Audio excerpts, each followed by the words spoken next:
Housing is expensive. Millions of Americans spend 30% of their income just for housing.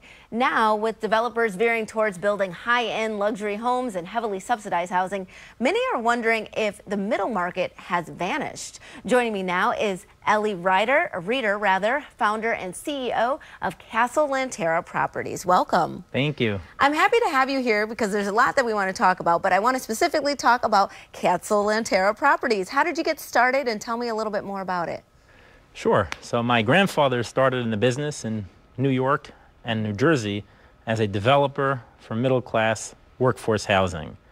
And my grandfather focused on long-term investments of controlled growth, looking for an annuity quality income for future generations. And so you're one of those future generations. So I learned from my grandfather quite a bit. Yes. And my father took his own approach, which was much more opportunistic, buying vintage properties and improving them with a very heavy value-add strategy.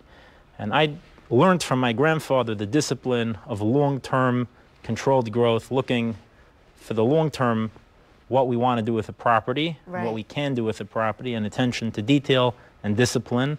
I learned creativity and vision from my father, who was a gut renovation, more opportunistic investor, and tried to combine the two. I was going to say, you married the two approaches. Yeah, into what we do. So we tried to buy both the older vintage properties and newer properties with a value-add component. And we really we buy apartment communities throughout most of the country and a lot of growth markets around MSAs. And we focus on 5 key things. First of all, we focus on a strong market. So we're looking for income growth, job growth, and job diversity. We're looking for strong intrinsic value, which means we're looking at what we're paying per apartment, what we're paying per foot, where rents are. And we want to be buying below cost of replacement, where rents are cheap and we can improve the physical asset, the services, the amenities, the sense of community, the safety, and grow rents. We're focusing on the location a lot.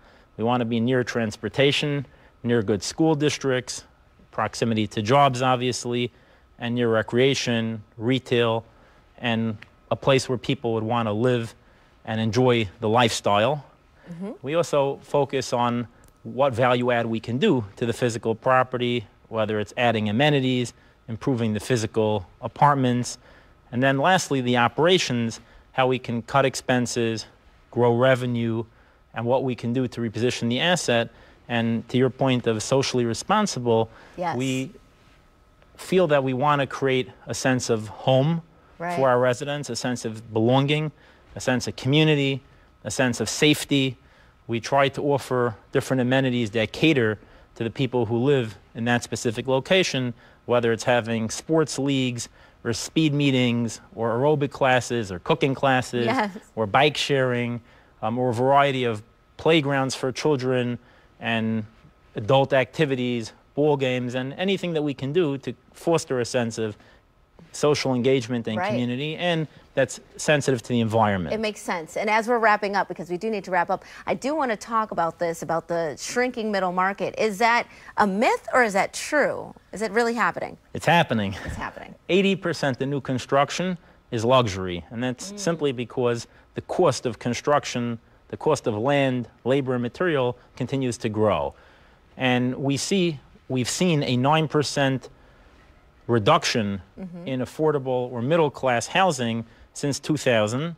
80% of new things being built are high-end, and then there's some subsidized things that the government's paying for. There's so many layers to this, and I could really talk to you for a whole nother show. I want people to check you out, though, to go to castlelanterra.com. If they want to get some more information, they can also call that number on the screen. But I appreciate you coming here. It's a very complex issue, but the way that you talk about it, I feel like we can all sort of understand just a little bit better. So we'll definitely check out your website. Thank you so much for being here, and we'll be right back with more Midday Maryland right after this. Stay tuned.